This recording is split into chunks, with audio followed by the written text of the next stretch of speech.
like to welcome everybody here to our meeting tonight. If anybody needs to leave early, if you can just put your chair away as you leave, which you appreciate it.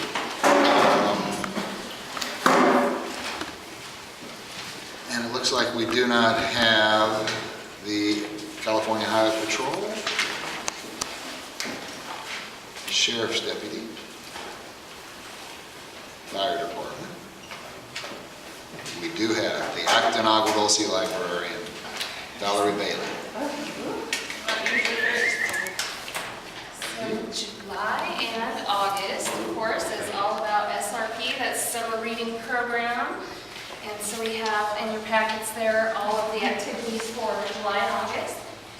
And lots of good stuff going on for our little ones. Also for the grown-ups, we have a 3-month summer art program for our seniors and adults. Last month in June, we had beginning still life drawing, and we had 25 people sign up, and all 25 people showed up. It was amazing. This month, we're doing a ceramics program, and that is already on the waiting list, so super popular. So I'm thinking maybe next summer what we'll do is maybe do it more than once a month and have a summer art camp for our grown-ups. Our Acton Toastmasters is an official go. We got enough paying members to have an official Acton chapter. So I've attached the flyer here, and going forward, that will be the second and fourth Thursdays at the library at 6 p.m. And people are always welcome to come to, several meetings, in fact, before you decide whether or not you want to commit to being a dues-paying member. But it's also open to teens. You have to be 18 to be an official Toastmaster, but the reason we wanted to start it primarily was to have something for our high school students, a local place for them to improve their public speaking skills, and that came out of the speech contest the Acton Lions Club did several months ago. So you're welcome to come to that. And then the main thing I wanted to talk to you about tonight is what I have right here. I know many, many months ago I talked to you about the Kindle e-reader pilot program. They are now finally here in our library. I brought a couple of examples for you guys to see, and I'll just leave them up front for you to take a look at. But it's Kindle Paperwhites. They check out just like books, and they are completely unmessable. For anybody who has kind of a technophobia, all you have to do to work it is open it. It's already all loaded. It's fine. You don't have to download anything. You don't have to, upload anything. You don't have to be on the internet. They're done by genre.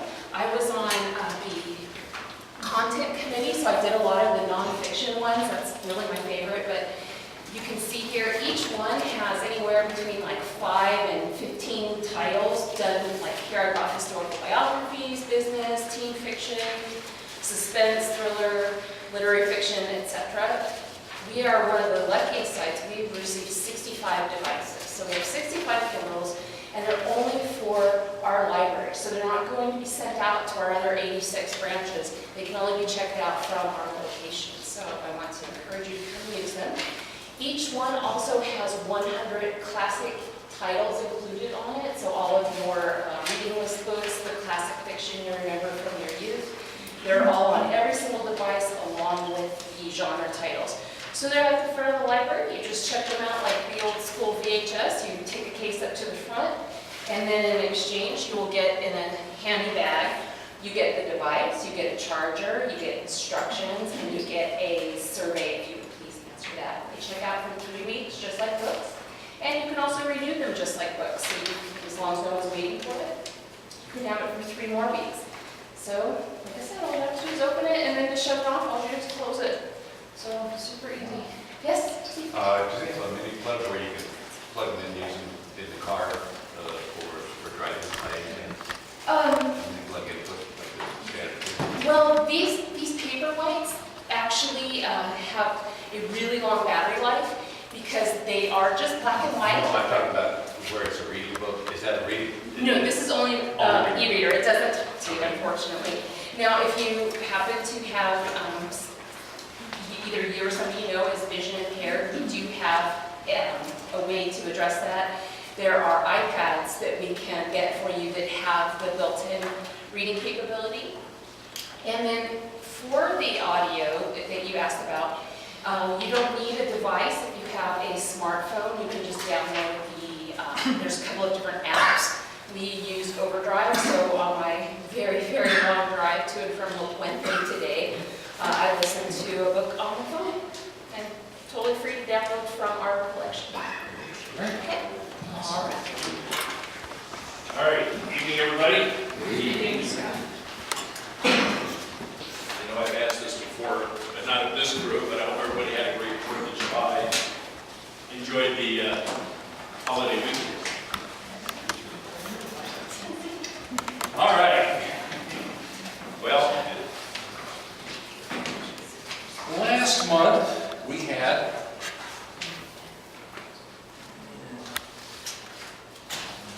ten incidents that resulted in reports.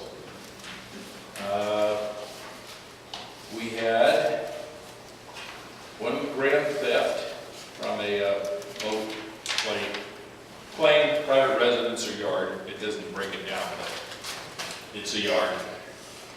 We had one non-aggravated assault, which is usually somebody shoving somebody else where there's no real injury, but they complained and they wanted to report, so that's a non-aggravated.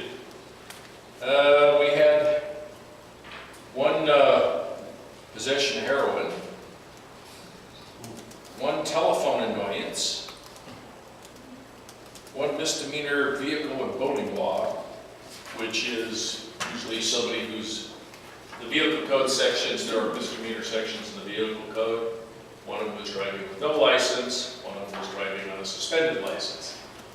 Those are the two big misdemeanors. Reckless is the other one, but we haven't arrested anybody for reckless driving out here in a while. But it's usually someone who doesn't have a license, or it's a suspended license, and they know it's suspended, they drive it. Let's see. One misdemeanor vandalism, one petty theft, one non-criminal suspicious circumstance, which means there's not enough information to say a crime happened.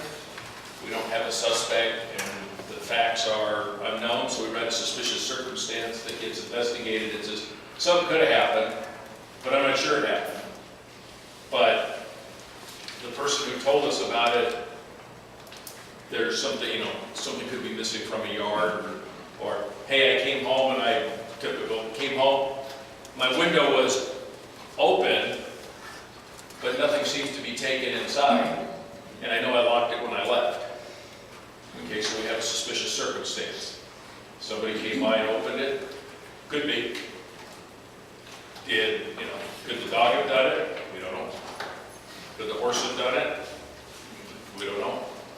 And I say that because it happened in Acton, where a woman lets her horse graze all over the front lawn, and the horse went up and it opened a window and stuck his head inside. Just a great picture. So it's one of those, we're going to investigate it. If we find out something, then those become a real crime. And so we'll either through fingerprints or whatever we can get. All right, we had that.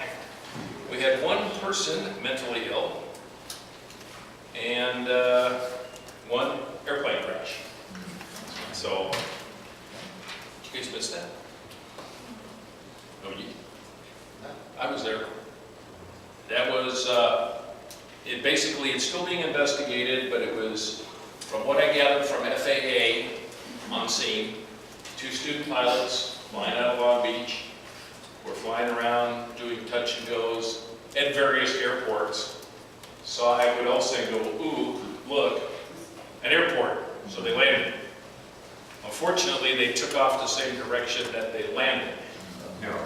And they didn't get enough altitude and basically took off, made a right-hand turn, and went right into Shady Lane and into a power line. They're both okay. The airplane is totaled, but they nosed into a juniper bush after severing a power line and actually a couple power lines. So we were out here for many hours, and thanks to 2 residents who got there, were able to render aid to the 2 that were there. They airlifted both of them to the hospital. They're both doing okay. But from what we gathered, it was a rental out of a flight school in Long Beach. So So we got that off the side of the aircraft. So the FAA, NTSB, and a lot of people don't know, but our Sheriff's Aero Bureau investigates any aircraft. So they fly out and take measurements, so that was the big one. So other than that, that's all we've had. That's good. I would like to commend you on your ladies and gentlemen that you brought along with you. I believe, are they Explorers? Explorer Scouts, yeah. Man, were they nice? Oh, They had, and at the event on Saturday. And it was just, they were just, I met with quite a few of them. They were just a pleasure. All that. I won't make them do push-ups tomorrow. Okay. Good. So They that's all good. had great. Yeah, so, yeah, they were happy to be there. For anybody, they had the air show here, and our aero unit flew in to show off, be displayed, whatever they call it, static display. And part of it is they have to have a deputy with the pilot, and he wanted some other people, so in case he took a break. So I run the Explorer group out of Palmdale, so I said, I got the perfect candidates. So I brought 10 of my Explorers out, and they set up a booth, and we're handing out literature and doing whatever they could do to not get away. Hell, the best behavior. Perfect. Glad to hear it, I'll let them know, thank you. All right. Anybody have any questions? That's it. No? All Thank you, right, well, Scott. Appreciate it. again, watch the heat, be careful working outside. And we're dark August, we're going to meet next month, so we did August, August off, even the whole month off, Reschedule your vacation. with the same thing. I'll just stand in front of the mirror and read this. And Next up, we have 5th District Report, Rosalind Wayman. Welcome. Thanks. Good evening. Good evening. I just have just a couple random things I wanted to report on. Last month, I told you about the budget that wasn't approved, but this month I can tell you about the budget that was approved for fiscal year 2014-15, $26.3 billion. And that reflects a net increase of $261 million from last year's budget. The increase is primarily due to property tax revenue and public safety sales tax. Adjustments to AB 109 will be made in September, October during the supplemental budget session, but we expect the state to be sending us $338 million. The board approved a child welfare system overhaul. On a 4-to-1 vote with Supervisor Kanabe voting opposed, the board approved sweeping changes to the county's child welfare system based on 55 recommendations from the county's Blue Ribbon Commission on Child Protection. Some of the things include a creation of a new independent Office of Child Protection, formation of a transition team that will advise the supervisors while the new team is being created. The team will be comprised of 9 members, 5 board appointees, a Blue Ribbon Commission representative, a juvenile court representative, a county CBO rep, and a children's commissioner representative. The creation of the child welfare czar position oversees reform implementation, and they will marshal personnel and resources from various county departments that interact with child welfare cases. That's about all I have for tonight. I will tell you that the Santa Cruz Valley Sanitation District Board of Directors adopted rates to fund the state mandated chloride compliance project down in the Santa Cruz Valley. And in addition to that, the Sanitation Board approved a resolution directing staff to collaborate with the Valley stakeholders to develop a comprehensive plan for using as much recycled water as possible to advance local water sustainability. So those were the 2 things that happened Monday night. Questions? Yes. The first one is mentioned chloride. Yes. Do you have any information on that? If you evaluate I have quality information. I'd be glad to know. Okay, thank you. One question, we have a concerned citizen up here on Deer Glen Lane. I don't know if you're familiar with it, there's been kind of an ongoing battle with a next door neighbor that is in the process of redoing his home. And apparently he's been redoing his home for the last 10 or 12 years. And has a collection of cars and trucks and tractors and all kinds of stuff. But they were concerned, apparently someone dropped a load of bricks or blocks in front of their On a property. pallet. On top. Okay, and this is blocking, they're concerned that it's blocking vehicular access, it's not, okay.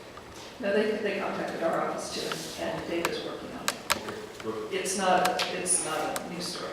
It's been our 10 years. awareness for a long time. A lot. Yeah. Apparently, it's, Coming up, it's come up again. okay, great. Okay, thanks. Thank you. Thank you. Now, due to time constraints, we're going to move item 10 up to behind item 8. And item 10 is a presentation from City Valley Incorporated regarding their water issues.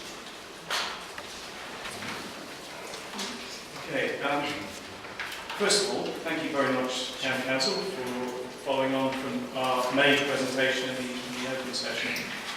If I could start off by just asking my friends and neighbours to have a show of hands with the people who are here from Sleepy Valley today, if you just raise your hand. Thank you very much.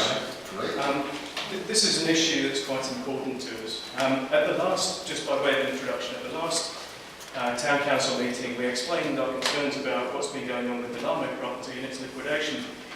And the Town Council asked us to go and do a little bit of research, which we did. There's 1,000 court documents that we sifted through to come up with these 8 to 10 pages of information that really just explains what's going on and why we're concerned about it and the impact that it can have on our community. My name is Chris Yewdall. I'm the president of a group called Friends of Sleepy Valley Inc. I've got Bill Kaneko here, one of my fellow directors, and his wife Adele, and also Tony Thorpe, and then we have Dan here, who's I think the acting president of the Sleepy Valley Water Company. It's a private water company that services the 290 households in the community. So, what I just wanted to really do was give you some background about Mr. Alamo. Due to the nature of the things that he got up to, I'll try and keep it as politically correct as I can, but there are some quite strange things that he got up to. The real name of this guy is a guy called Bernie Lazar Hoffman. He came to California about 1960. Had a couple of other aliases, Marcus Abad, Mark Hoffman, and he's probably best known to us as Tony Alamo. He got married to a lady called Susan Leibowitz back in about mid-60s in Vegas, and then they started living together as Tony and Susan Alamo. And they created this little business empire with grocery stores and clothing companies. You might remember those little denim jackets with the sequins on them that they used to make there. Trucking companies, apartments, and a lot of what are best described as sham charities. You might remember as well that Susan's wife died in about 1982, and he hid the body for about 6 months because she was going to come back from the dead, and obviously that didn't happen. And he was, in the late 1980s, sentenced to jail for tax evasion. So he spent a few years in the federal prison, and he then re-established himself outside of California. He's still got the properties here and obviously our highway, but the majority of what he did after he got out of jail for tax evasion was in the state of Arkansas, in a couple of places, Fort Smith and a place called Food. Now, as many of you know, he was pushed through a federal trial, and he was found guilty of a whole range of very, very distasteful things like child molestation, sexual underage children, child abuse, moving children across, effectively kidnapping, moving them across state borders. And at the age of 74, he was sentenced to 175 years in jail. So I don't think he's coming back out again. That's the good news. And as this federal case was going through, the civil suit started to play through. And the first one was filed in Arkansas in 2008, in November. 2 boys who, at the time when they were in these facilities in Arkansas, were probably in their early teens. It was filed against Alamo and a guy called John Colbeck. And by all accounts, when you read the case files, Colbeck was an enforcer. You know, if you got out of line and decided you were going to do things that weren't in keeping with the cult practices of the Alamo Christian Ministries, then he beat the snot out of you. And 2 people brought that lawsuit. A second lawsuit was then brought in August 2010 by probably 6 to 8 females who, at various stages, had been child brides of Mr. Alamo in the state of Arkansas. And that was brought against the church. And I'll give you a bit more detail on what's going on in these cases in the next few minutes. And then a third one just happened in April this year between another group of children who'd been abused by this guy. So, the first one that was brought in 2008 went through jury trial. The result of the jury trial was he was found liable for these things. And the jury awarded these two people $3 million in actual damages apiece and another $30 million in punitive damages. That thing went to appeal, and after about a year, in late 2012, it was upheld. The jury's decision was upheld, but the punitive damages was reduced from 30 million apiece to 12 million apiece. So we went from about $66 million down to $30 million. The second suit that is going, and that's the one that's kind of triggered a lot of what's going on, because in the state of Arkansas, even though Tony Alamo wasn't the title holder of all these warehouses and church properties, goodness knows what else that they own, the concept in Arkansas is that even if you're not the title donor, but the facility is available for you to use as if you were, then the court sees through that and assumes it's your property and concedes it. So the lawyers in this case have now started seizing property, and in June last month, about half a dozen properties were auctioned off by the federal marshals in the state of Arkansas. And the reason they're starting in Arkansas is because this whole case has been pursued in Arkansas, and the easiest thing to do, you get the judgments in Arkansas, then you go to the property in Arkansas. But you'll see as well that there are properties here in California that these guys are going to go after. The next suit was the one against these young ladies who've been abused. That actually was very smart by the lawyers involved, because in addition to going after the church and all these distribution businesses and these funky things that they've got, they also went after the insurance companies, and they said, well, Tony Alamo was either the president or he was an employee of these different businesses, and all these businesses were intertwined. They had a common bookkeeper, bank accounts. Guys in Arkansas were paying for vehicle taxes and insurance, and goodness knows what for the properties here in California.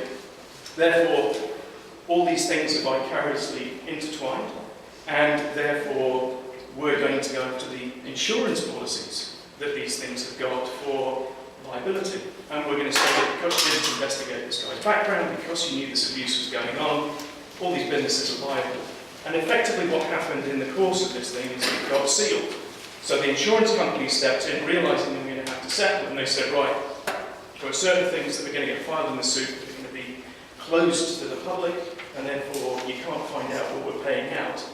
But in, I think it was 2013, something called an Abuse Protection Qualified Settlement Fund was established, being run out of Texas by a lawyer down there. All these insurance payments are coming into this. All the payments from the sale of the properties are coming into this, and then they're being distributed to the beneficiaries, the plaintiffs who filed these suits against Alamo.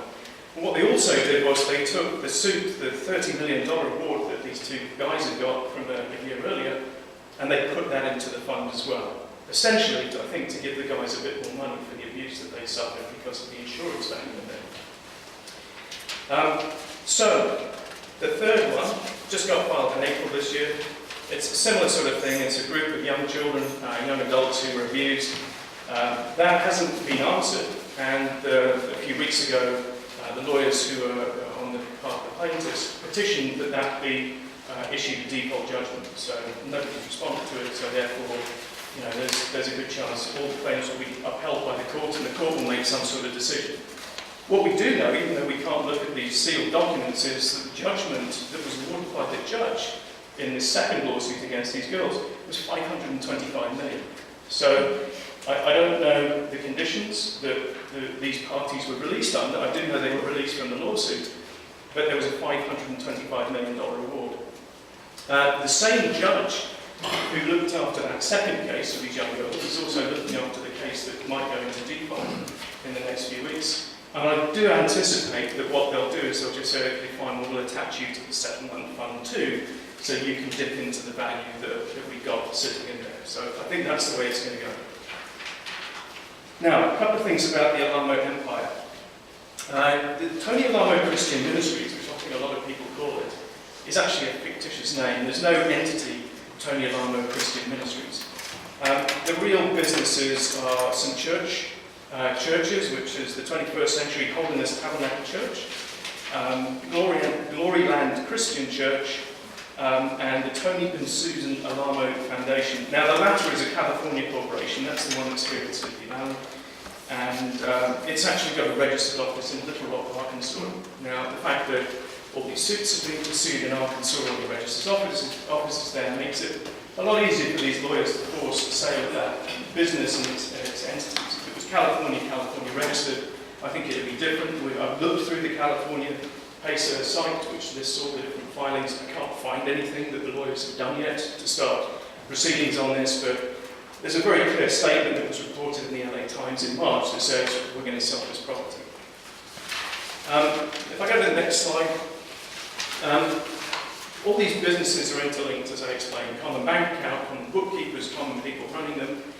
And the Alamo Foundation here in Sleepy Valley had this sort of indirect control over all these businesses. Now, they got up to some really, and I say sham charities, there's some amazing things that get reported in these court documents. For instance, they had vans that they would drive around. They've got a couple here in Sleepy Valley.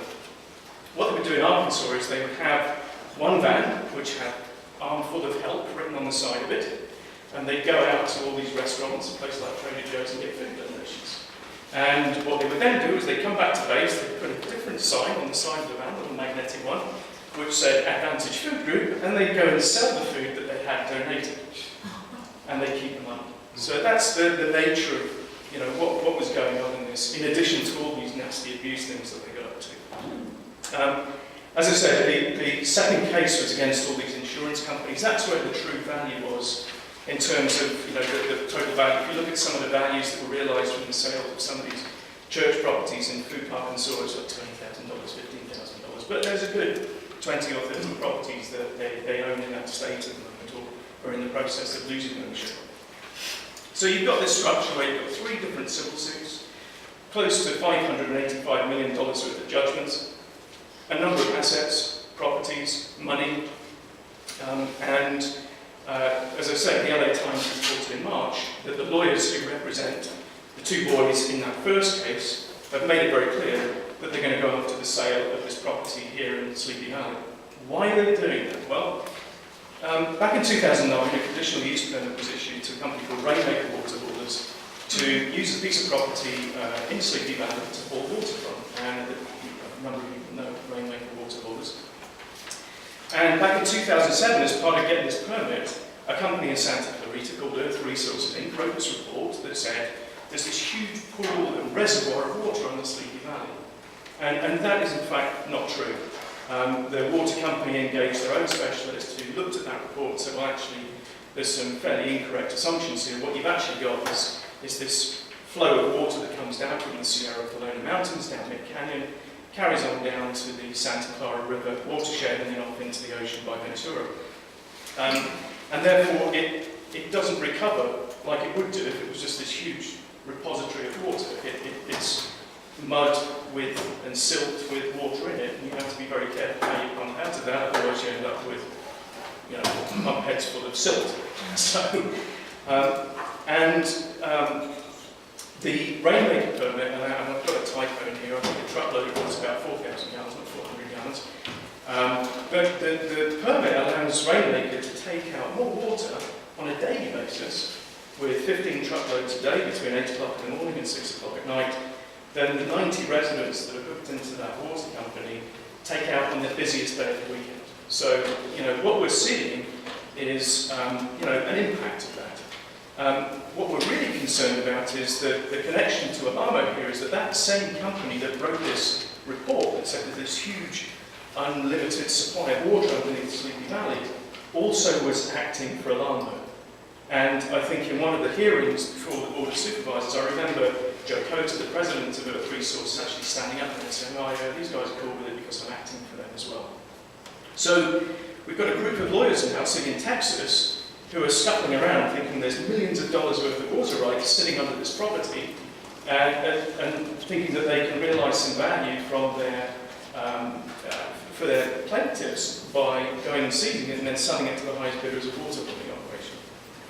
The other thing that I think is relevant to Sleepy Valley is, for those of you who know the area, you've got the Alamo property on the left-hand side, you've got Steele Avenue, Eastern Avenue, Center Street and Spring Street, and then as you go down towards Santa Clarita, the last place on the right-hand side is Oak Avenue. just past Oak Avenue, all the way down to Rower Flats, and almost all the way down to the junction with Davenport, is what's called a significant environmental area.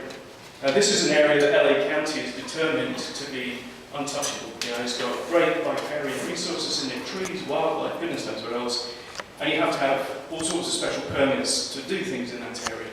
And what you see already is trees in that SEA. If you drive down Sierra Highway, you can see cottonwood trees collapsing, a couple of oak trees collapsed just past Oak Avenue or Oak Street not too long ago. Whatever reason, these things are just dying. We've got oak trees, huge oak trees. I mean, ones that are hundreds of years old, just keeling over, and now I've got to go and hire an arborist, Ed, to help me trim up some pine trees which have started to die up. And these are, again, big pine trees.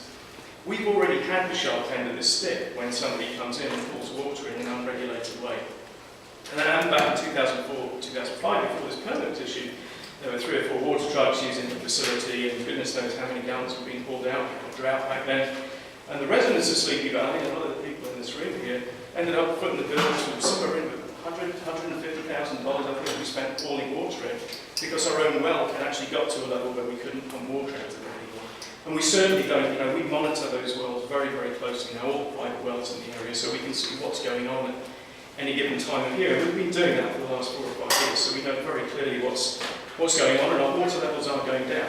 And it's a typical annual thing, but there's our starting point at the beginning of this year was lower than the starting point at the beginning of last year. So what we are particularly concerned about is this issue. We're concerned that somebody who doesn't know where Sleepy Valley is, living in Texas, with the best interests of their plaintiffs at heart, is just sitting there with dollar signs in their eyes thinking that there's this 8, 10, whatever the heck the acreage is that the other property is sitting on that can be liquidated and then sold for several $1 million so that somebody can operate a water hauling facility there. We simply don't think that's a viable option. What we are looking for, this is the ask, we would like you to support us in just our objections to this. We will try and find a way of either communicating with the trustee who's looking after the funds, because ultimately this isn't the hands of the court anymore.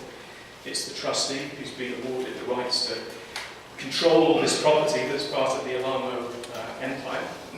And in a similar way, we also want to approach LA County and get some sort of agreement from them so that we can make it very clear to these plaintiffs' attorneys that if you think you're going to buy this property and then just jam a big straw and then start hauling more water over this because of this report that Mr. Alamo had, that's going to be very difficult because it's going to impact the environmental area just down the stream, and it's probably going to have a fairly detrimental impact on what is a very unique community. I mean, we all love the peace and quiet of living up here. That's why we all live up here. And in our particular case, we benefit from some beautiful trees and wildlife that we get to enjoy. And we don't want that to go away. We don't want it to look like Juniper Hills, and that's not meant with any disrespect to people who live in Juniper Hills, but we like the oak trees and the pine trees and the locusts and stuff that we've got. So that's really what we would like from the town council, and hopefully that gives you a good insight into what's been going on the legal side of things, and the fact that now in Texas, in Arkansas, Texarkana, these lawyers are now starting to liquidate these assets. And it won't be long before they start to try and liquidate the properties here in California or Sierra Highway, and it has a potentially very negative impact on the quality of life and on property values. Are you asking us in any verbiage to have this reflect back on Rainmaker? No. Because they went through their CUP and everything. No, I mean, anything with Rainmaker CUP is between Rainmaker and LA County has been operating that facility since 2009 with their CUP. This is really our concern that if you jam another straw in this water resource, you're just going to kill that community. Now, they would have to go through the same conditional use permit process to become a water hauler, I believe. Yes. And obviously, if Rainmaker has adversely affected your water, and if the study was not an accurate study, it seems to me like if that particular day came, that evidence could be brought in to where it would support your concerns. I mean, as you know, we're kind of, when Rainmaker was going for their CUP, nobody knew for certain what was going to happen. There was a lot of speculation. But now apparently you've been keeping records and have an engineer that's been documenting everything to where now it's fact and not speculation. Yes. Yeah, I mean, I think what we ran into in the first CUP was this conjecture. Well, we think that it's going to, we know, because we own the properties, what we had to do because of what was going on in 2004, 2005, before the CUP was issued. We made these points, and, you know, the county took a different view. I think in this case, what is most concerning to me is that you have to remember that there's a settlement fund now. There's a settlement fund sitting in Texas, it's got millions of dollars in it. And millions of dollars by very expensive attorneys who will tell you that it's night outside right now. And they'll convince LA County of that. They'll find some way of, you know, doing this, and they will outspend us in this process. And that's why we're so concerned. We need to make it very clear to the trustee who controls this process that, you know, this is an asset that you can sell as residential, agricultural, whatever it's zoned at the moment, but don't bother trying to put a permit in to pour water out of there because you're not going to get on. And I think it's characterised in that way. The land will be sold for a fair and reasonable value for its true purpose, rather than this misplaced notion that there's this massive repository of water underneath it. So, and who would this letter be written to? I mean, did you write up a draft letter? Well, we haven't written up a draft letter yet. It would be written, I think, to the trustee, and probably copied to the lawyers who are going after the property, and probably copied as well to LA County. I just had a quick chat to Rosalind just at the beginning of the meeting, and sort of take stuff offline with her just to explain what we're doing, because this is news to her, I think. But we want to try and make sure that we don't end up in this tens, hundreds of thousands of dollar legal battle, which none of us can afford, with some multi-million-dollar settlement fund trying to fight it out over the perceived value of something that, you know, ultimately, if it had a permit to pour water from, would be pretty detrimental to that whole area. Have y'all filed any type of countersuit? Well, we're not Or a you party. have a civil suit with them as a community, so that this would get versed in the court system? Well, first of all, we're not residents of Texarkana, of Arkansas, so that's where the jurisdiction is. There is no legal proceedings here in California for us to assert our rights over, and as I said, it's being controlled not by a judge, but by a trustee at the moment. So the right thing to do, I think, in this case, is rather than being sort of aggressive about it and filing a lawsuit, is to actually try and sit down and have a rational conversation and say, look, here's the truth about the water resources, here's the view of the local community, here's the view of the local town council, it potentially is the view of the LA County, which you'd ultimately have to convince to give you the permit, and, you know, sell it by all means. We have no problem with that. We're glad to see the back of Mr. Alamo and some of the things that he brought to our community, but please sell it with the right use of money. So as it stands right now, that property has not been sold? No, there is no, there would have to be, I believe, proceedings in the Central District of California, which is Los Angeles, and San Diego is Southern District, and San Francisco is Northern District. There's nothing in the Central District of California at the moment, and there's nothing in Arkansas either which names those properties. It's all focused on Who's there right now? the church members. The church goes on, even though this guy's been put away for. Yes, yeah. Well, it was a Sign many, is still up there, so you got to drive past it. it was a many tented properties. Are you aware of what their current well productions are on that property? I'm not. No. Any idea? No, I mean, we haven't asked. We've as you can imagine, given some of the stuff that's been going on over there, we kind of keep a distance. You know, the Sierra Highway makes a good border there. I believe, weren't they developing something up above, like an orchard or something that was, you go up that road around, and that was, They dried out. it dried out? They did a couple of things. There is a very significant sort of 12 or 18-inch pipe.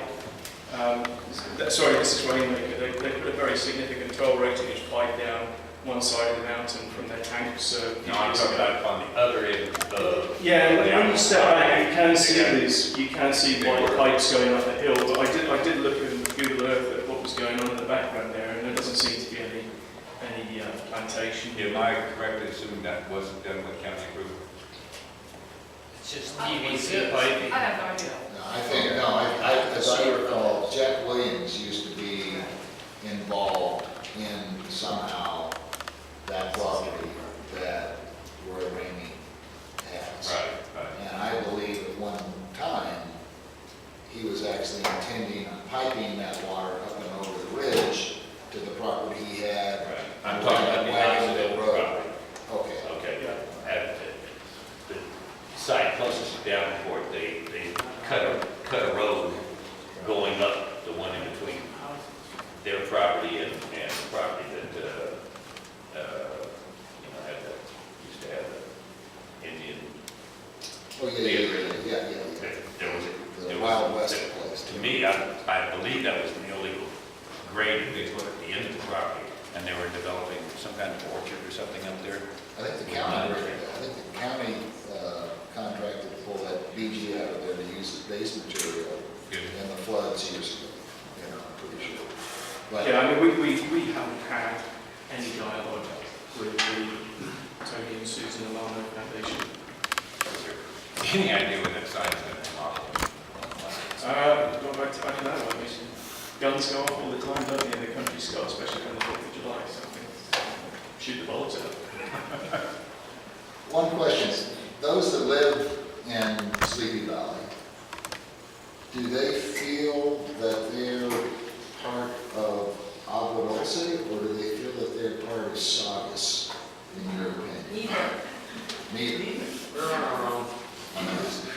Well, some of our street signs say Sleepy Valley, they say Agua Dulce. Yeah, I just was curious, that we've had some communication regarding one individual that is concerned about being labeled as Agua Dulce. Obviously, Agua Dulce is not incorporated, it's an incorporated area, so, but the fact that that is included in the CSD, there was some concern. I just didn't know what the consensus was down there in regards to, and if there was any problem with the Agua Dulce CSD affecting that one individual. I don't know if that one individual was just an individual or if he spoke for the whole. He kind of sounded like he spoke for the whole city of Sleepy Valley, but there wasn't a whole lot of. Yeah, I think when you look at the history of where Sleepy Valley came from, I mean, originally back in the 30s and 40s, it was a series of small hunting cabins. And it's, because of the very small lots of those hunting cabins are very difficult to sort of meet the one horse per acre requirement. We could have the back leg of a horse on most of the properties up there because of the size of the lots. So I think we probably, we certainly, I think, feel an affinity to Agua Dulce. I don't know whether you guys want to talk about that. It's like I said before, one time, every time I came up to vote here, they would say, you're an outsider, so you don't vote for anything for Agua Dulce. So, it's like hard to feel connected Okay, to that, I Agua think, Dulce if we don't get to... and that may have been before the CSD was adopted. Yeah, but it's been for years. Right, in March of this year, the revised Agua Dulce CSD went into effect, and the boundaries extended to the Sleepy Valley area. And we did that because it was our assumption, based on the research that we've done with people of Sleepy Valley, wanted to be included. So that's what we did. So the next time you vote, you should not have a problem. You'll have your name. You'll be included. We are sort of conflicted though, because our street signs before the shed say Agua Dulce on them and after the shed that don't. So.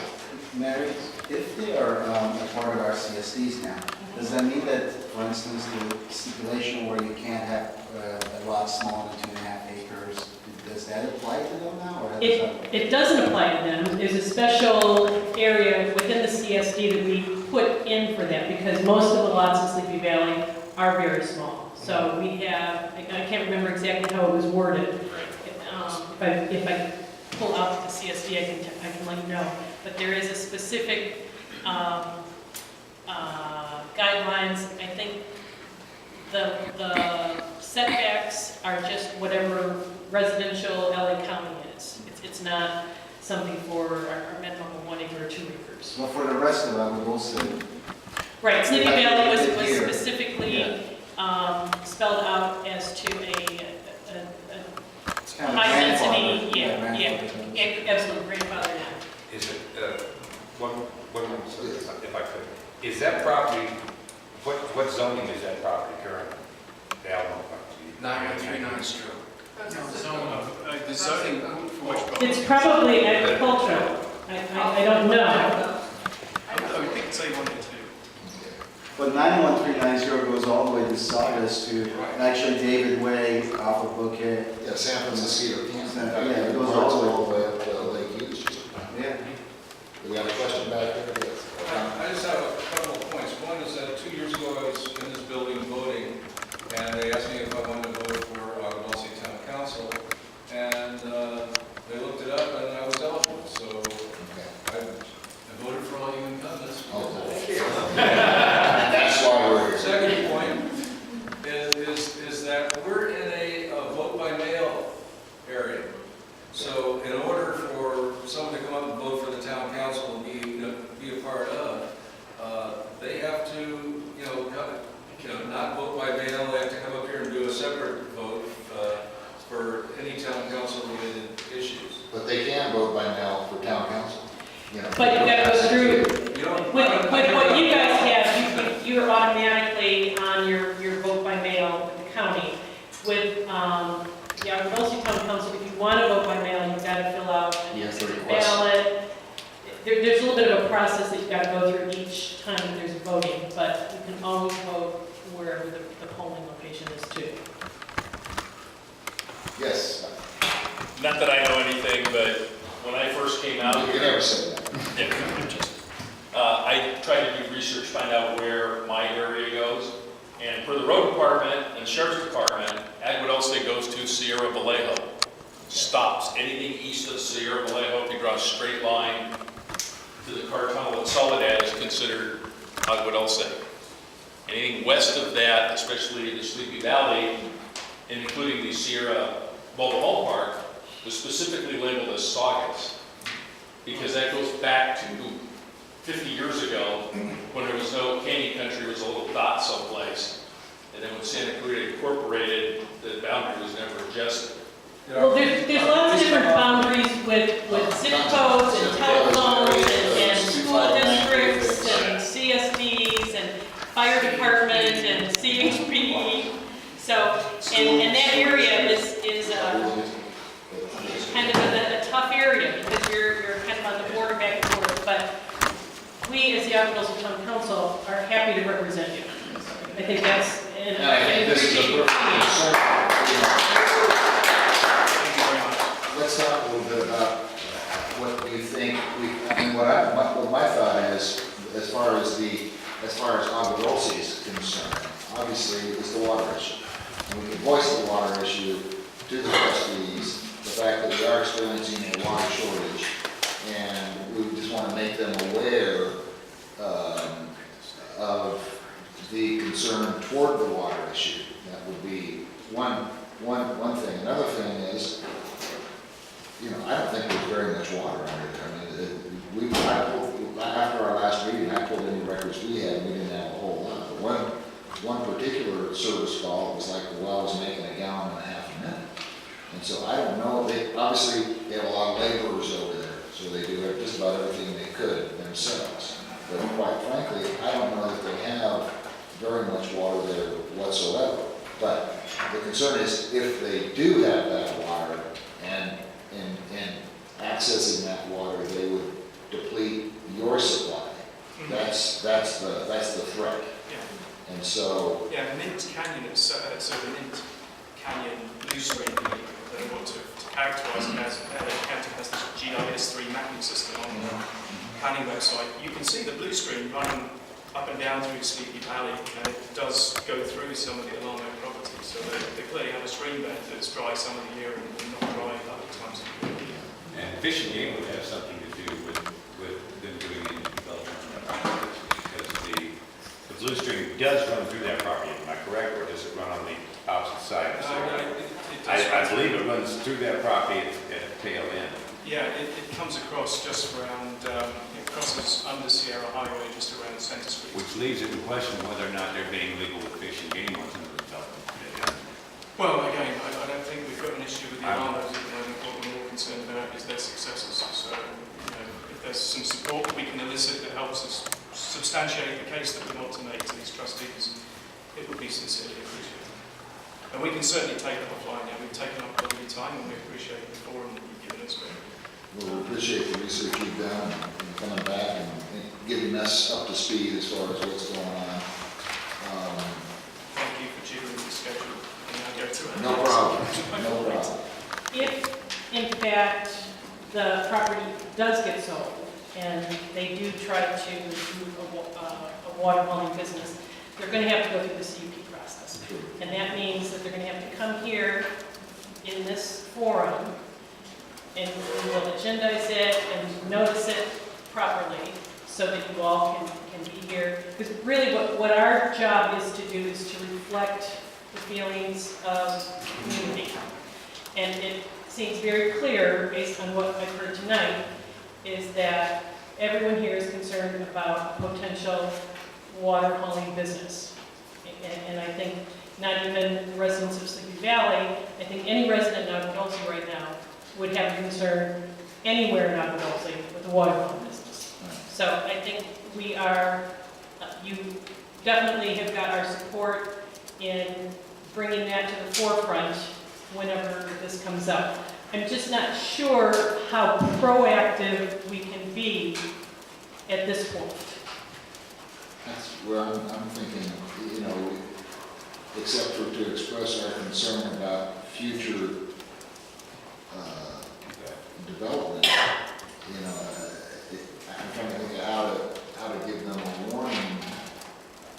Because obviously what you want is to take, it's kind of like you got a Cadillac and someone says there's a ton of gold in the trunk.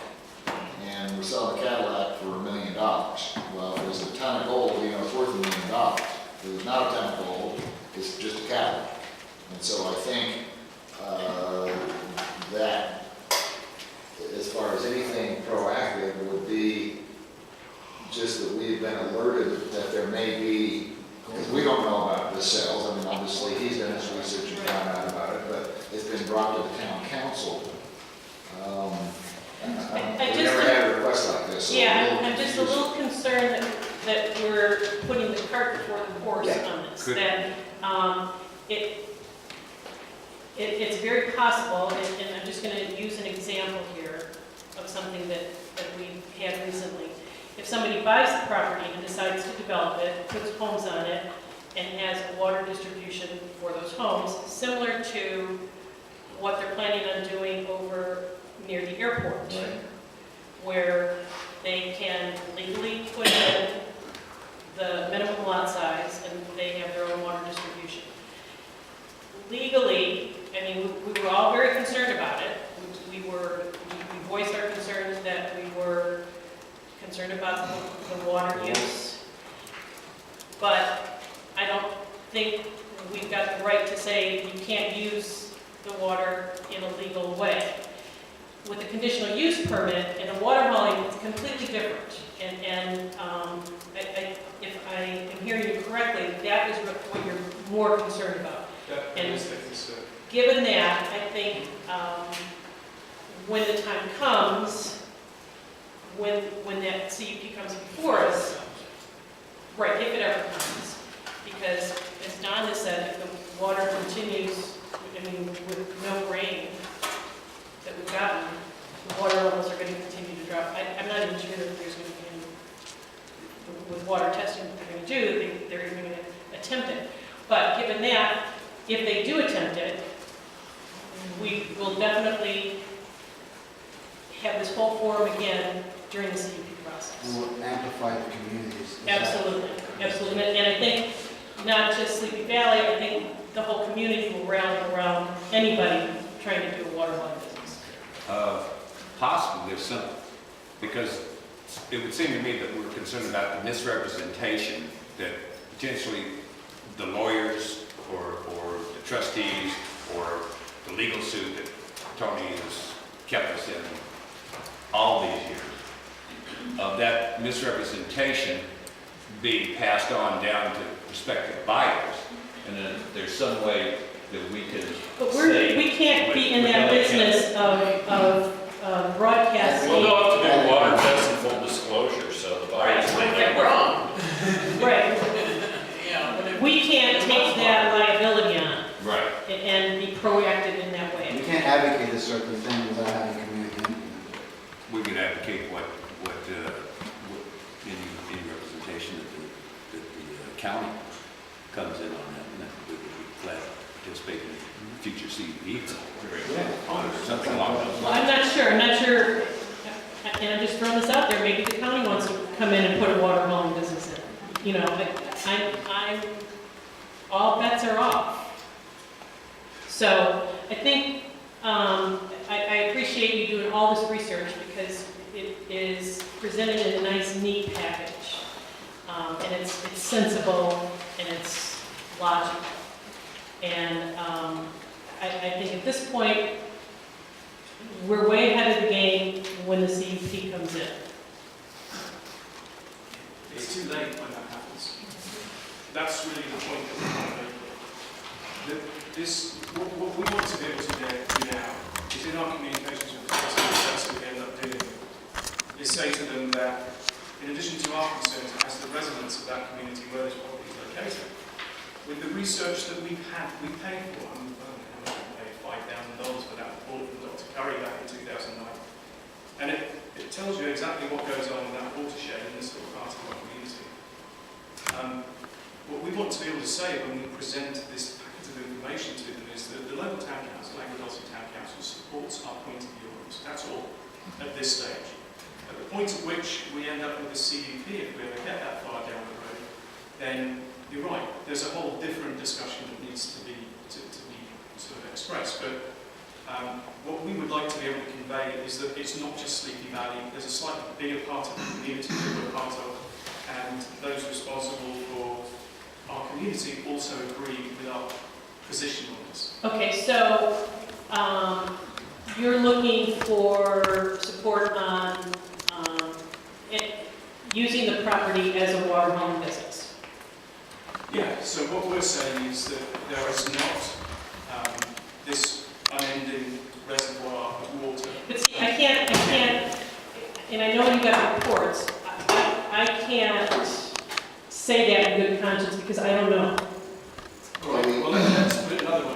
That community could not support the existence of another water hauling business without severe detriment to the property, the enjoyment of the residents who live there, and the wildlife and the riparian habitat. And that's the And I think I would take that a whole step further and say, Agua Dulce, anywhere in Agua Dulce, we would be against a water hauling business. So I think maybe the next step we need to do is to agendize a discussion on potential water hauling businesses within Agua Dulce, just to get the whole community's view on if there is any interest in water hauling on any property in Agua Dulce. That's being very proactive. I mean, it's taking it a step further. Yeah, I think there's. Well, I think he's looking for something that's specific and individual to this particular case. And what I'm thinking, just as an idea, is that they made an appearance at our town council meeting. They presented the facts that they had collected. We also are concerned along with them as to the water availability in that area. We have our doubts that there may not be the ample water that has been speculated to be available on that property or something along those lines. just something.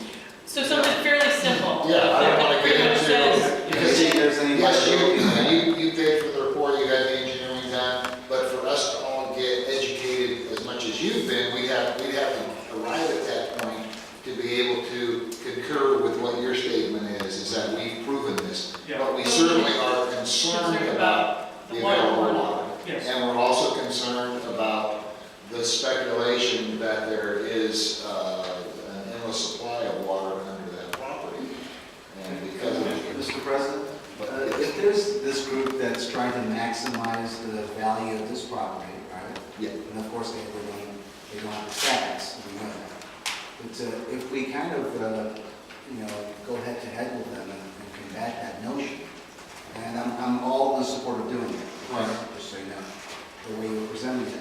Would there be any, maybe Mary will be the best person to answer this, would there be any potential liability in a situation like that, where we're now going after these people that are the beneficiary of these lawsuits and saying, look, what you're getting is not worth what you... well, we're not going after them, they're going after them because they're the ones that are directly We're affected. aiding them. What we're doing is we're expressing our concern as a voice box of the community, because there is no doubt that water is a problem, Yeah, I'm all... And, I mean, that's what I'm thinking is how can we represent tonight's meeting in a letter to send to somebody, again, we don't know who we're sending it to, but we're concerned.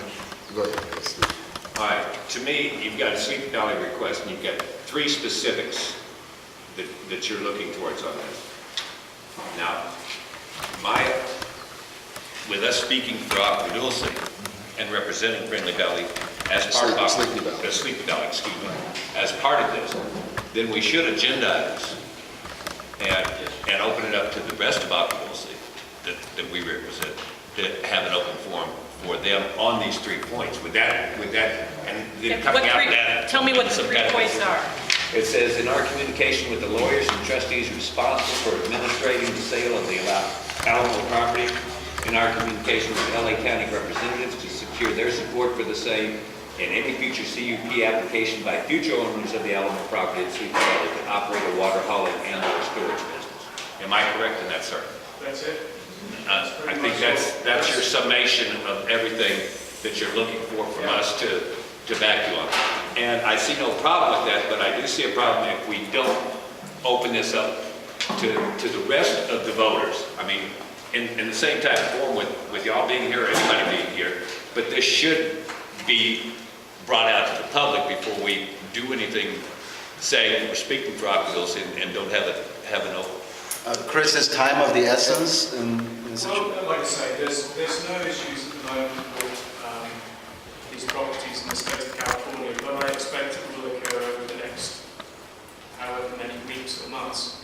I'm sure we'd be happy to come back and readdress the issue again in mid-September when the next meeting happens after Labor Day. But I think what we're really looking for is like a shot across the bow, where they know, Yes. where we thought there was tons of water bubbling out of the ground, and we're finding out that may not be the case. And I think we could strengthen that voice by having other members of the community, opening it up in the agenda for I other don't members. think, I don't think that we need to do that because we agendized this particular topic tonight. And if anybody was concerned, they should have been here. In other words, if someone said, Sleepy Valley doesn't know what they're talking about, and there's all the water everybody can use, and we're here to prove that they're wrong. No, There's nobody here. I'm talking about how many other people in Agua Dulce, like directly across the street, know the information that's in this panel. I'm saying if, or somehow we That's have the some whole kind of- purpose of coming to a meeting. And they're not gonna come because it doesn't affect them directly. It's not in their backyard, but someone downstream, it does affect them, and they're gonna be here. It's on the agenda. It's always on the agenda. And they're So I think, obviously, if this does progress, obviously, when someone does, if they're gonna spend $50 million on this property, or billions of dollars, or whatever, they're gonna have a water test done, they're gonna do their due diligence. They're gonna be talking to local contractors as to what we know about the water and whatnot. And they're gonna be talking to realtors and everything. I can't imagine someone back in Arkansas saying, here's $50 million for this glory. It's not more than that. And if that does happen, then we have to deal with it then. But I think what we're looking for, yes, go ahead. I think, we came in the open forum in May, and we presented our concerns. Shortly after we learned of all these things through the press, we learned about it in the same way that anybody else would. TonyAlarmoNews.com, LA Times, was reportage that's been done. And you asked us to come back and explain to you what was going on. Exactly. I read through 1,000 court filings to reduce that to 8 pages of documentation to give you a sense of what this situation is really all about.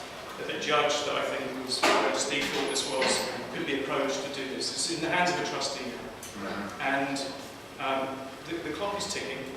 We're not looking for a letter from you that we can shove in front of somebody's nose. We're looking to be able to make a statement that our town council supports our opposition to the use of this property by any current or future owner as a water hauling and distribution business. That's it. Because that's where this will go if somebody does buy that property. It doesn't matter about what due diligence they do and all the rest of it. And as soon as that thing changes hands, you don't know who's going to own it, you don't know what their intended use is. If it stays as it is, I don't think any of us have a problem with that because, they're good neighbours. They stay out of everybody's way and that's great for the rest of us. So I don't see what the purpose of coming back and talking about all this again. No, because it's on the agenda. Right. No, I understand. That's what tonight's meeting is for. Yeah, and the only reason I said that was if we would have had this packet in the last meeting where public. Yeah, but I think we'd have the same. I'm not having any problem with it at all. I'm just looking as being a voice that I am truly being the voice of an educated public that may not be may not be aware of how important this is. And they should be. But the way the letter is being presented, And we're gonna support that. I think everyone would also support that. It would just be like drawing up something saying let's not waste water.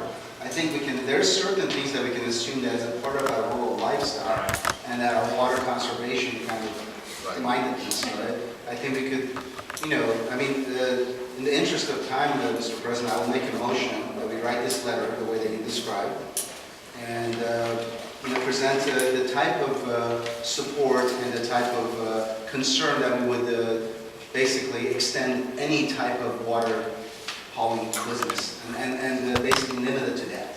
Well, and I think it's got to be the concerns about the water availability. In other words, we want to raise a red flag that there quite possibly isn't this abundance of water that they may have been led to believe. And I think for whatever endeavors they embark upon, they're going to be able to say, look, we got the town council supporting this. And I think regardless of the type of letter we write, as long as it's not something that's, it's a liability for us, I think it can help their cause and it's a worthy cause. They don't want. So basically this letter wants to express our concerns towards the water availability on that property. Yes. And the usage of the water Yes. that may be on that property. The way you described it, yes. We can put that language too. Yeah. Chris, fantastic job, by the way, again, on this report. It's really fabulous. I think the best thing you could probably do for your community is keep your ear to the wall of what's going on with that property, and then keep us advised as you know anything at all. I think obviously you've seen that you were going to have the support of this community as you move forward. So the letter needs to go, this was a meeting that was held. The group expressed their concerns at our meeting on such and such a day. We as town council members are also concerned about the water usage on this, the future water usage on this property, and our and question the alleged or whatever. I think it's the misrepresentation of the speculation of the endless water. and the supply of water. Exactly. Okay, so that is kind of And what. if we say the concerns about the possible misrepresentation of the speculation of endless Of supply. an endless supply of water. Yeah, because that's what it sounds like. Because that would raise the question from them, well, what do you mean? Because doesn't everybody know there's a ton of water flowing down the road there? If that was the case, we'd be there. Somebody's already doing it. There'd be a straw already stuck in there. Okay, so it's, Separately, I just wanted to confirm that we will take this matter up separately with the council. So right.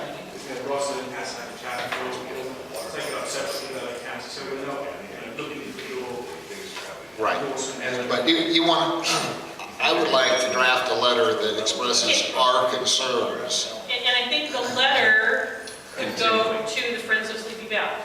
And the Sleepy Valley Water Company. yeah, Right. so And that way then. And then you can attach that to your letter. You can forward that to the Okay. proper. Rather than us hunting down who this Yeah, Arkansas. that way, if it's addressed to Sleepy Valley, Friends of Sleepy Valley and the Sleepy Valley Water Company, that we're concerned about the misrepresentation, and then that comes from us, you can attach that showing our support of your position. Yeah. Does that sound right? Yeah, we're completely on board with your need not to get into a situation where you create a liability. That's not what we wanted to do. That's not what we're going to do when we approach it. What we do want to do is make it very clear that we think, we'll send them a copy of the report, because the report picks apart all the assumptions that were made about the original report, which Alana was referring to in his emails, which everybody jumped on when they went looking for assets and stuff. And we'll give them a balancing sense, and hopefully we can sow a seed of doubt in the trustees' mind that there maybe isn't as much value as they think in that property, and therefore, even if they sold it with that reported value, they would run into a lot of local opposition, which might prevent the purchase or even getting to the start line. Yeah, it's not going to be a cakewalk. Exactly. I think we need, two things need to be specific to it. Our continuing support and future water development, because otherwise we're jumping on. We don't know what they're doing. In other words, we're, at this point, I don't want to speculate. Then we're speculating like they're speculating. All I want to do is say that we are concerned and express our concerns to where water is becoming a scarce commodity. And that's, and I think the other thing is the speculation of abundance of water that we do not believe is factual. There's no supportive evidence in that. Okay, so we got a motion on the floor. And I want to revise that so that the letter goes to Sleepy Valley. To Sleepy Valley, okay. And then you can do with it what you Yeah, want. we'll send it. That way, we're kind of mirroring what you've brought to us. That we've got concerns about the possible misrepresentation, speculation of English water supply, express concerns over future water use, and the water scarcity or scarce commodity. Scarce commodity. So, Precious. just kind of keep it simple and based on.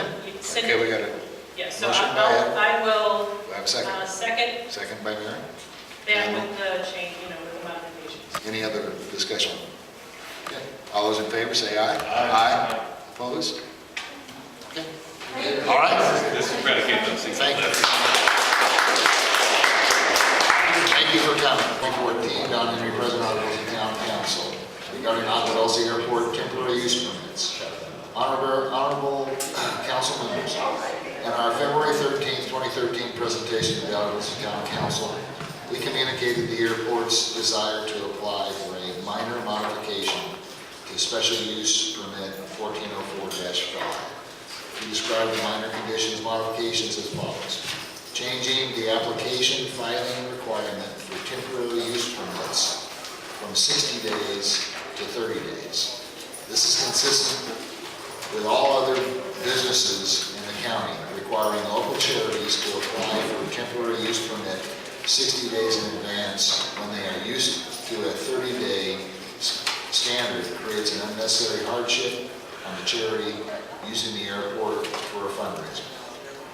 Number two, allowing personal property storage in aircraft hangars. This is consistent with other airports in the county. If someone makes a substantial investment in a hangar, it is only reasonable that they be allowed to store their personal property, such as a boat, car, or off-road vehicle, in their hangar, along with their aircraft. The primary purpose of the hangars will remain for the storage of aircraft. Number three, allowing nighttime filming, for example, after 10 p.m., only within enclosed hangars. This would mean that all lighting and sound issues would not change All filming operations after 10 p.m.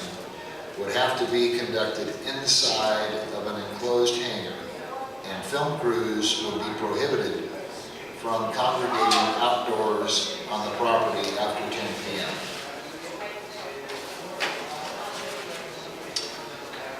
Changing the annual 30-day cap on filming at the airport. When we addressed your council regarding the proposed condition modifications, we were frankly not sure how best to go about modifying the condition that sets an annual cap of 30 filming days at the airport. At that meeting, and in conversations with airport supporters since that time, we have been told that the Agua Dulce Airport should be treated by the county as any other business is with respect to the county's established film permitting processes.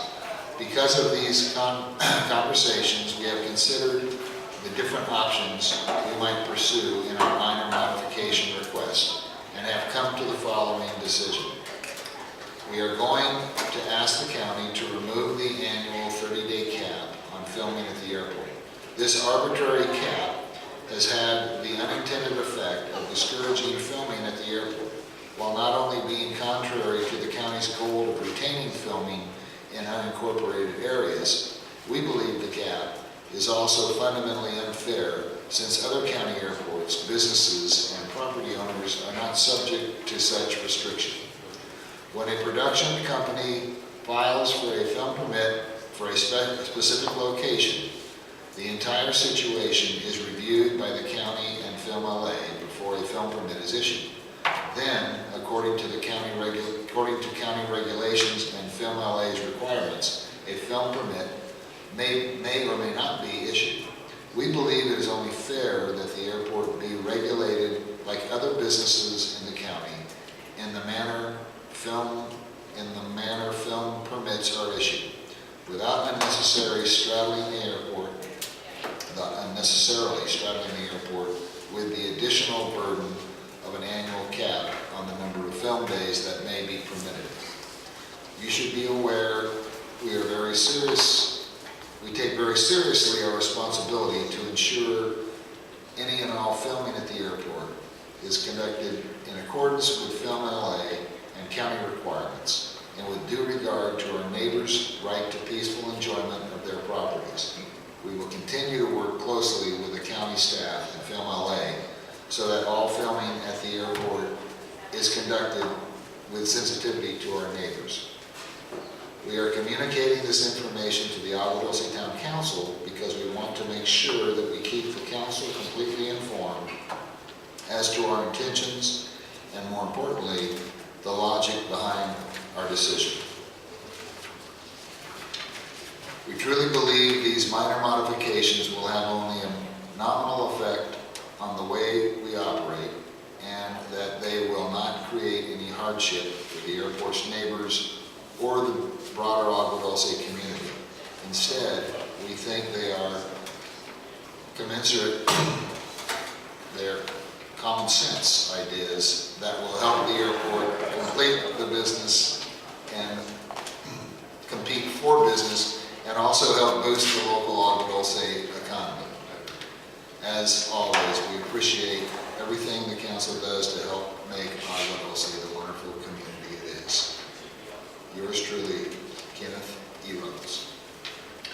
Any comment? Any objection, agreement, thoughts? Well, we addressed this about a year ago, right? Yeah, that's what they're saying, but they've changed. They had a few more things they were actually intending to possibly try to develop or come up with, and I think they've streamlined it to where these are the bigger issues, and this is basically what they're intending to go forward with, and they just want to inform us as to what their plans are. Like my neighbor across the street, this kind of neat thing, they shot for like virtual 4 minutes, they shot a movie there. They'll pay for it. Yeah. Why would the airport have to adhere to different rules than anybody else? They should not. It was in their conditional use permit. I believe it was a restriction. Did the community request for that to be done, or is that the county that was it? Rosalind, do you background on? I don't, it all happened before I got here. Okay, all right. I think there were some concerned residents that were concerned about it becoming just a nonstop film place, and so they put restrictions on it. And I think now that we've seen, or that they believe now that the community has seen how they take care of the place, and that they are good neighbors, they would like to see if they couldn't reduce some of these restrictions so that they can entertain other producers that want to come out and film here, but they're concerned if, they're not going to lock in a date and get everything scheduled only to find out that. They only got 30 days. Well, not that they're going to film there for 30 days, but if 28 of the 30 days are taken up in August, my shoot's going to take 4 days, I can't use it, so. I think a lot of that had to do with the atmosphere, distrust the community had with Mr. Kushner. Yeah, I think that was it. The current And I think Wayne and Connie inherited that. And because of that, now they're trying to work their way slowly through some changes. So, he's not asking us to write a letter or anything, just that we're informed. So, you've been informed, and that's it.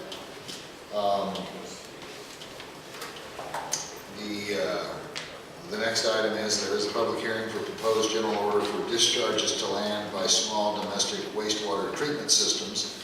State Water Resources Control Board will hold a public meeting on September 23rd at 9 a.m. to receive public comments on proposed general waste discharge requirements for discharges to land by small domestic wastewater treatment systems and an associated California Environmental Quality Act initial study, negative declaration. The proposed general order and draft initial study, negative declaration, had been posted on June 20th, 2014, and is available on the website here.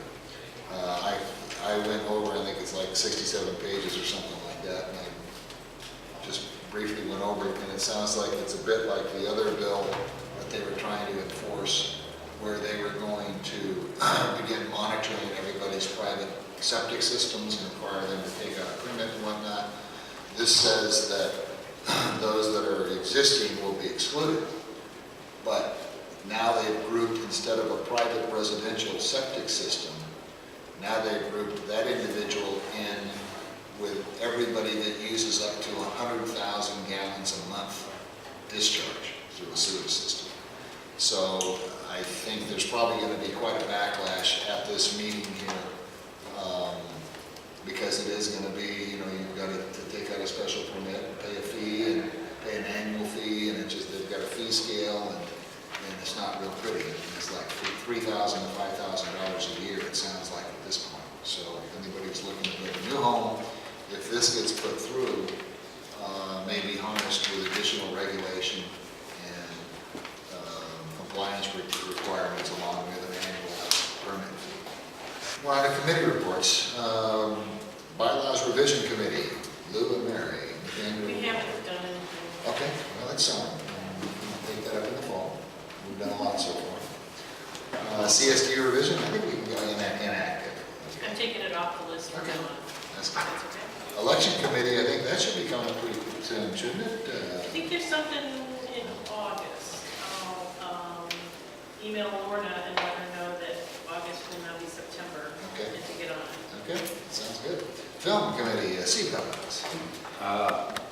In the future, not just, well, since we're going dark on the next meeting, I'll start bringing a list as best I can. I mean, we had a problem of any productions that are going to be coming up in this area within the next 30 to 60 days. Okay, I've talked about that. great. Land use, Porter. No report. No report. Parks and Trails, Mary Johnson. Nothing to report. Water stewardship, Don Henry. No word on hauled water, good or bad, it's just kind of waiting now. And I didn't learn anything in regards to the adjudication that really pertains to Agua Dulce when I went to the ARTC. And we're thankful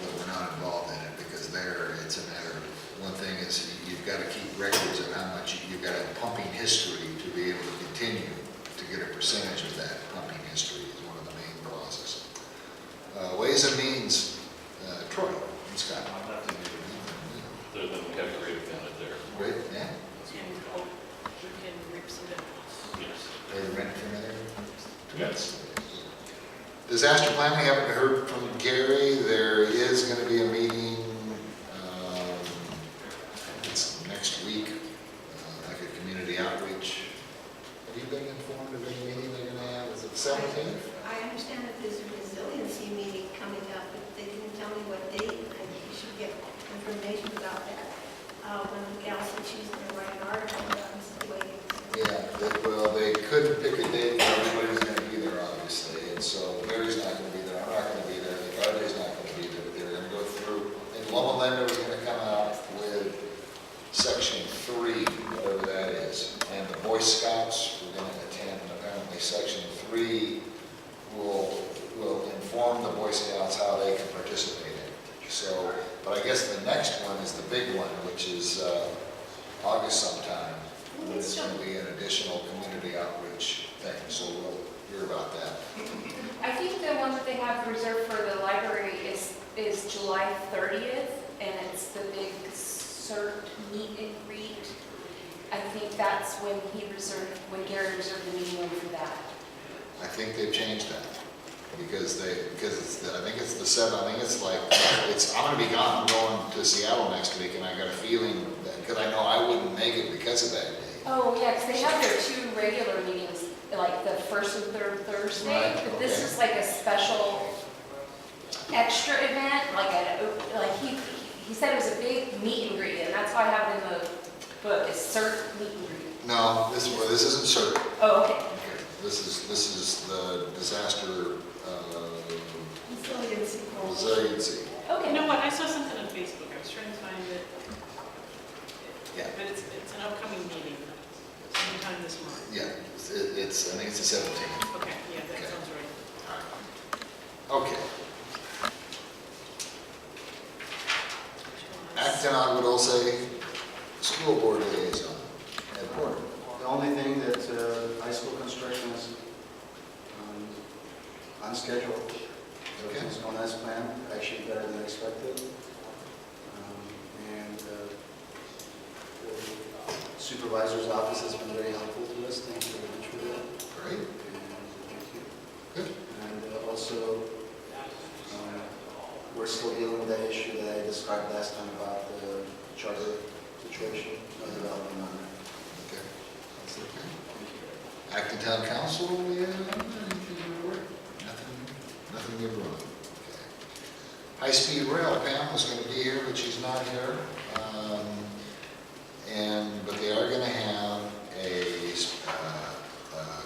special meeting, California High-Speed Rail only meeting next Tuesday, 7 p.m. at the Acton Community Club. So we're going to attend that. They're going to bring up to speed as far as what's going on and see if we can get everybody informed as to how they can get involved and what we can do. Open forum, anybody here like to stand up and talk for 3 minutes, free of charge? Nope, no takers.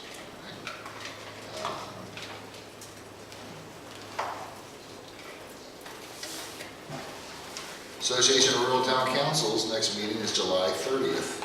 Anybody want to go? Feel like they could go?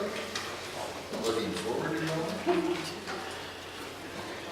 If anybody is going to go, let us know what you heard. Yeah, what I'll do is forward the agenda, if there's anything really important that we need to do, we'll try to get it. Next regular meeting, we changed that, it's not August 13th, it's now going to be September. That's right.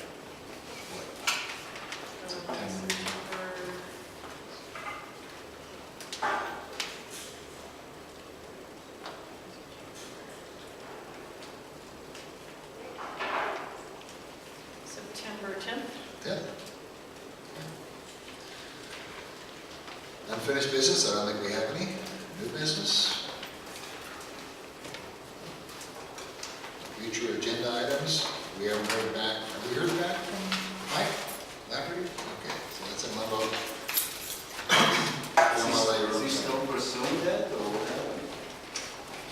think he really didn't have anything that was that astonishing to report on, so why should he come take up our time if he doesn't have anything big? So when he gets to that point, then he'll let us know.